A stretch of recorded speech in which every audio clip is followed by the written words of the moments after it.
Shalom jemaat pes yang dikasihi Tuhan, saya sedang perjalanan dari kota Soe menuju ke daerah Menala Anen, yaitu dari salah satu namanya Kecamatan Amuneban Timur.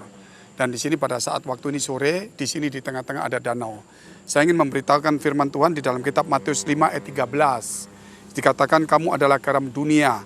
Jika garam itu menjadi tawar, dengan apakah ia diasinkan, tidak ada lagi gunanya selain dibuang dan diinjak orang. Tuhan ingin mengatakan kembali kepada kita hari ini bahwa kita adalah garam dunia. Garam dunia itu harus punya cita rasa namanya asin. Jikalau tidak punya cita rasa dan kita menjadi tawar, maka akan dibuang dan diinjak-injak orang. Berarti dalam hidup kita ini adalah gereja yang berjalan, yaitu hidup kita yang diubahkan, punya cita rasa. The church within, artinya gereja ada di dalam diri kita, yaitu kita gereja berjalan tanpa izin. Tidak perlu biaya, kemanapun kita pergi, kita bisa membawa jiwa dan membawa Tuhan juga kepada setiap orang yang membutuhkannya.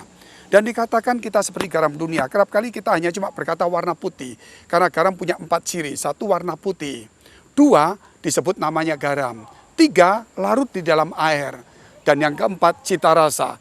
Kerap kali kita hanya cuma punya 3, yaitu kita bersebut garam. Kita punya warna putih, kita larut. Contohnya adalah kita adalah orang Kristen.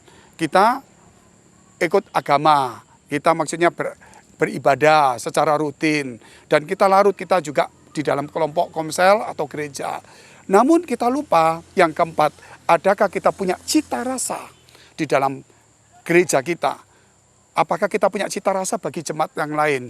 Apakah kehadiran kita membuat orang lain menjadi tersinggung atau tidak suka atau kecewa? Apakah kehadiran kita membawa dampak yang luar biasa sehingga ada Kristus di dalam diri kita? Ingat saudara yang dikasihi Tuhan, bahwa inilah dia gereja yang sesungguhnya, di mana Yesus ada di dalam diri kita. Kata Paulus dikatakan di dalam Filipi 3:10, supaya kita menjadi serupa dengan Kristus, yaitu di dalam diri kita ada Kristus, di mana orang-orang akan melihat Yesus dalam hidup kita. Oleh karena itu, kemanapun kita berada, inilah gereja yang hidup. Ada Yesus, dan dimanapun kita berada, kita akan membawa Injil. Yesus memakai perahu untuk memberitakan Injil. Yesus memakai juga bukit taman untuk dia membicarakan firman Tuhan, untuk berdoa juga. Yesus bahkan memakai rumah-rumah orang, bait Allah. Bahkan terakhir kali Tuhan Yesus memakai bukit tengkorak, di mana dia disalibkan untuk menyelamatkan engkau dan saya. Hari ini izinkanlah saudara, dimanapun kau berada, Yesus akan memakai hidupmu. Dan di mana kita berada, disitulah tempat untuk menyelamatkan orang. Tuhan Yesus memberkati. God bless. Sampai jumpa.